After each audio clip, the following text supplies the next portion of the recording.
अस्सलाम वालेकुम।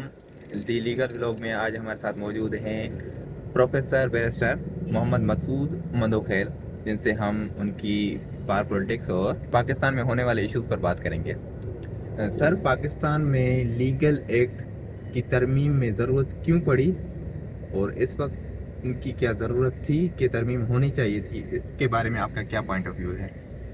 देखिए, बुनियादी तौर पे 26वीं तरमीम के बाद इन्होंने पहले तो कोशिश की।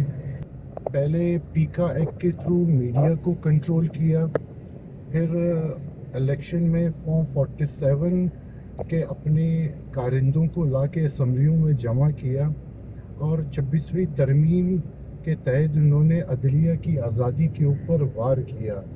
जब वकीलों ने इसके ऊपर रेसिस्ट किया, हमारे रिप्रेजेंटेटिव्स ने, और उसके बाद इनको समझ में आया कि बार को भी लगाम डालने की ज़रूरत है, तो इन्होंने Pakistan legal practitioner and bar council act के ज़रिए इनको कंट्रोल करने की कोशिश की। पूरे पाकिस्तान का बुनियादी जो रेसिस्ट करने वाले थे वो यंग वकील थे, जिनकी स्टैंडिंग 15 साल बार काउंसिल की थी।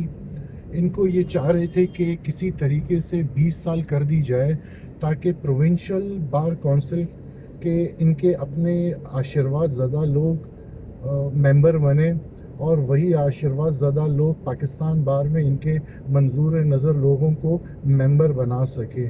जब वकला की तरफ से और यंग लॉयर की तरफ से इसके ऊपर रेसिस्ट किया गया, तो इन्होंने बार काउंसिल के 15 साल की शर्त को तो नहीं किया, लेकिन कुछ शराइत और रख दी, जिसमें 30 डिसाइडेड केसेस का, और जो प्रोविंशियल बार काउंसिल में जो रिलेटेड उनका बार लगता है डिस्ट्रिक्ट का, उसमें कम से कम रोल में इनका नाम 5 साल होना चाहिए।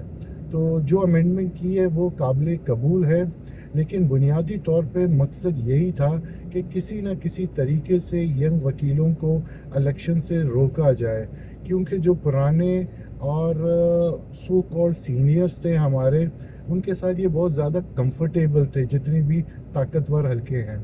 तो इस टाइम पे, एंड टाइम पे, इलेक्शन से 3 महीने पहले इस तरह की फजूल अमेंडमेंट की ज़रूरत नहीं थी, और ना ही जो इंडिपेंडेंट बॉडीज़ है बार की, रेगुलेटरी बॉडीज़ है, उसके थ्रू उसके ऊपर अपना कंट्रोल करने की नाकाम कोशिश थी, जो कि यंग वकीलों ने रेसिस्ट करके नाकाम बनाया।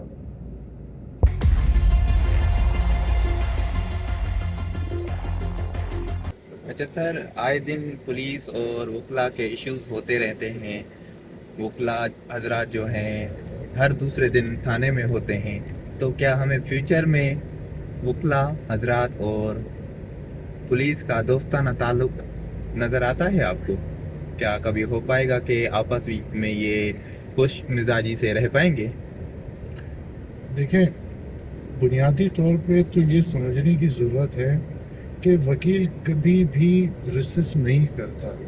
वकील कहता है कि हर डिपार्टमेंट को, हर इंस्टीट्यूशन को, हर गवर्नमेंट के जितने भी इदारे हैं, पॉलिटिकल पार्टीज़ हैं, सबको आइन और कानून के दायरे में रह कर जो उनके फंक्शंस हैं, जो उनकी ड्यूटीज़ हैं, वो उनको सरअंजाम देनी है। हमारी ना तो फौज से दुश्मनी है, और ना ही हमारी पॉलिटिकल पार्टीज़ या डिपार्टमेंट से या अदलिया से हमारी कोई दुश्मनी है, ना हमारी कोई पर्सनल इश्यूज़ है। हम सिर्फ चाहते हैं कि हर बंदा, हर शहरी, इंक्लूडिंग एवरी डिपार्टमेंट, अपने पैरामीटर्स में रह कर काम करे। अगर वो अपने पैरामीटर्स में रह के कोई भी इदारा काम नहीं करेगा, तो हम रेसिस्ट भी करेंगे उनको, और उनकी जिम्मेदारियां याद दिलाने की कोशिश भी करेंगे। हमारा कोई पर्सनल इशू नहीं है, किसी के साथ भी कोई इशू नहीं।